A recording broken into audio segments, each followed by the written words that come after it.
Welcome to IT আর ICT lab, সাথে আছে আমি আব্দুল্লাহ রাকিব। আজকে আমরা দেখাবো যে ফটোশপ বা ইলাস্ট্রেটরে ব্রাশ টুল এবং হচ্ছে যে অন্যান্য যে টুলসগুলি আছে আমরা কাজ করতে গেলে যখন আমরা ব্রাশ টুলটা সিলেক্ট করি, শুধু ব্রাশ টুল এবং ক্লোন স্ট্যাম্প টুলটা দেখাচ্ছি, যে এটা সিলেক্ট করার পরে এরকম একটা আইকন আসে। তো আসলে এরকম আইকন আসে, আমরা চাই যে এরকম বৃত্তের মতো বা সার্কেল চাই, কিন্তু আমাদের আইকন আসে এরকম। কেন আসে এরকম? ঠিক আছে, তো আজকে আমরা দেখবো, এই জন্য আমরা চলে যাচ্ছি অন্য একটা লেয়ারে। তো এই লেয়ারে আমরা কাজগুলো করব, ঠিক আছে।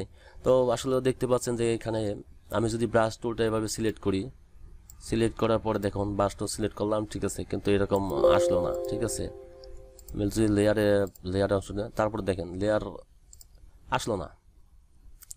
এখন যদি আমি ব্রাশ টুল সিলেক্ট করার পর আসলো, এখন ক্লোন স্ট্যাম্প টুলটা আমি সিলেক্ট করি, ক্লোন স্ট্যাম্প টুল, তারপরেও এরকমভাবে প্লাসের চিহ্ন আসলো, এই যে প্লাস।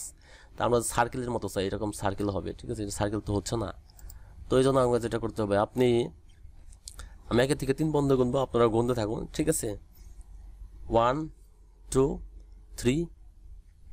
দেখুন, দেখতে পাচ্ছেন যে এখন সার্কেলটা হলো। এখন কেন হলো? এখন আপনি আপনার কিবোর্ডের দিকে তাকান তো, দেখেন তো কিবোর্ডের যে ক্যাপস লক অপশনটি আছে এটা জ্বলে রয়েছে কিনা বা অন রয়েছে কিনা। হ্যাঁ, আপনি ঠিক ধরতে পারছেন। আপনার কিবোর্ড থেকে ক্যাপস লক অপশনটি চেপে রাখার কারণে বা এই অপশনটি চালু থাকার কারণে আপনার এই সার্কেলটি আসছিল না। তো আশা করি ভিডিও থেকে উপকৃত হয়েছেন। আর যদি উপকৃত থাকেন তাহলে এই চ্যানেলে টেক রিলেটেড ভিডিও আপলোড করা হয়। আশা করি লাইক, কমেন্ট, সাবস্ক্রাইব করে পাশে থাকবেন। ধন্যবাদ সবাইকে।